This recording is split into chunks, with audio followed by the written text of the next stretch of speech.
Un des axes sur lesquels je travaille, c'est justement apprendre de nos interactions, des interactions des porteurs avec leurs lunettes et d'intégrer finalement cette connaissance vie réelle dans les fonctions actives du produit pour typiquement avoir un produit qui s'adapte aux besoins utilisateurs dans le temps au fur et à mesure que le porteur l'utilise. Continuer de parler d'IA. Mais avant ça, il faut savoir qu'au Tech Show, chaque mois, on reçoit un invité tech qu'on a envie de mettre en avant, de mettre en lumière. Aujourd'hui, on reçoit Aurélie Lequin, qui est Head of Data pour les lunettes connectées chez Essilor. C'est l'invité tech. Bonjour Aurélie. Bonjour Vincent. Bienvenue au Tech Show. Alors bonjour Aurélie, merci beaucoup d'avoir accepté notre invitation au Tech Show. Donc vous êtes tout d'abord la fondatrice de l'association Elle-Estime qui promeut la tech chez les jeunes filles. Donc félicitations. Et aujourd'hui, on vous reçoit car vous avez reçu le trophée Femmes du numérique 2023, notamment pour vos travaux en tant que responsable data pour la direction Smart Eyewear Technology chez Essilor Luxottica. Donc est-ce que vous pouvez nous rappeler ce que fait Essilor Luxottica?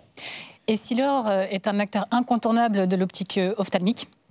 Depuis 170 ans, on développe des verres ophtalmiques qui protègent et corrigent la vue de tous.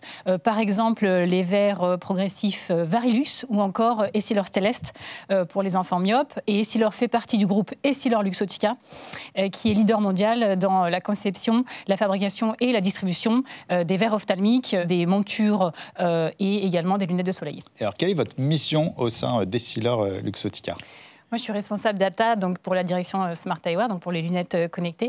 Et mon travail consiste à échanger avec les ingénieurs et avec les chercheurs pour voir comment intégrer les données qu'on va collecter avec des lunettes connectées, donc des données vie réelle, dans la conception des nouveaux produits pour comprendre les porteurs dans leurs usages au quotidien et améliorer le confort de nos utilisateurs. Et je suis également en charge d'un programme dont l'objectif est de voir comment intégrer les lunettes connectées dans le business traditionnel vers Essilor, c'est-à-dire dans les tests comparatifs traditionnels avant mise sur le marché de nos produits. Parce que là, les lunettes connectées, c'est très différent des lunettes connectées de Google, d'Apple ou même la Meta qui a fait un partenariat avec Ray-Ban. Alors là, on est sur quelle innovation dans vos lunettes connectées? Oui, on est sur ce qu'on appelle des verres intelligents.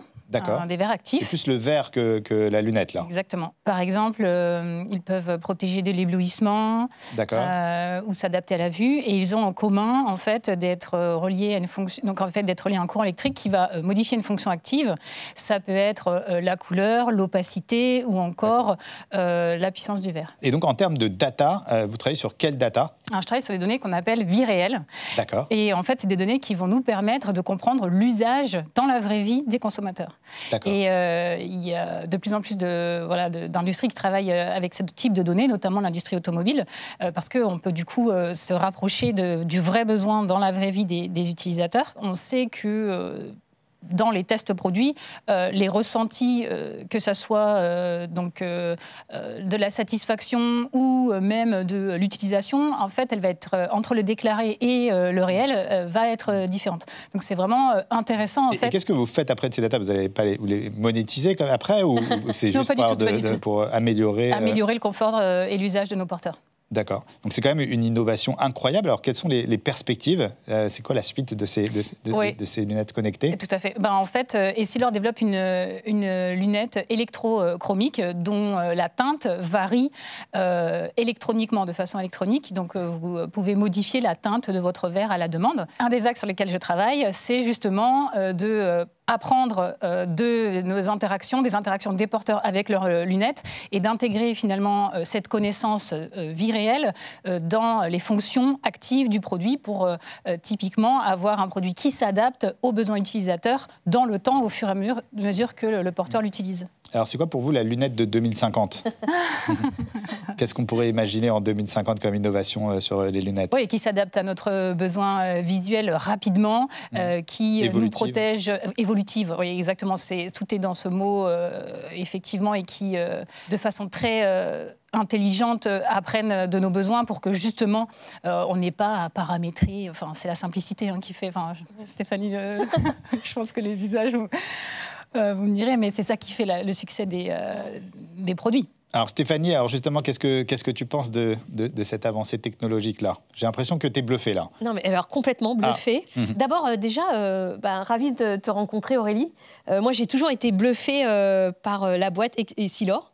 Donc, qui s'est allié avec Luxottica il y a quelques années, donc, qui était déjà une boîte leader. Là, maintenant, c'est le leader mondial. Donc, bon, déjà, c'est la force cool. de Stéphanie, elle connaît tout sur tout. N'importe quelle société, elle connaît bien, elle est au courant de tout. Je suis passionnée par... je suis très curieuse, je suis passionnée par les industries. Ça, c'est une très belle boîte. Et je ne suis pas surprise, en fait, qu'une boîte leader comme Essilor, Luxottica s'intéresse au sujet du moment et en particulier l'intelligence artificielle. Et voilà, donc... non, moi, la question que j'avais, c'est donc, concrètement, j'ai des lunettes. Le verre, je le programme avant parce que où il va se programmer avec mes yeux. Comment ça va interagir, en fait? Non. En fait, si on prend un parallèle, la tuile de ton smartphone, elle s'adapte à tes besoins. C'est-à-dire que tu modifies la luminosité, tu vas dans les paramètres. Et en fait, ce qui se passe, c'est qu'aujourd'hui, les smartphones ont intégré des fonctions d'intelligence artificielle et qui permet, en fait, dans l'usage, dans la vraie vie, de comprendre à quel moment tu as modifié la consigne de luminosité, qu'est-ce que tu étais en train de faire. Ils vont jusqu'à prendre des calculs comme l'angle du soleil, il y a les niveaux de batterie. Et donc, via des modèles ensuite type donc intelligence artificielle, ils vont te proposer de plus en plus des modèles qui vont tenir compte de tes besoins. Et je sais pas toi, mais moi, en fait, dans le temps, j'ai de moins en moins besoin d'interagir avec mon téléphone. C'est ça, en fait. Et ces produits-là, ils vont être disponibles quand sur le marché ? Là, vous êtes encore en R&D ou alors voilà. On est dans le monde réel déjà? On est encore dans des phases de développement, oui. Donc on n'a pas de date encore de mise... c'est secret en fait. On ne peut pas tout savoir dans le Tech Show. On essaye parfois d'avoir des infos. T'as vu comment parfois on arrive, c'est bien tenté, mais je pense qu'on n'aura pas plus d'infos. Merci beaucoup Aurélie Lequin d'avoir été avec nous.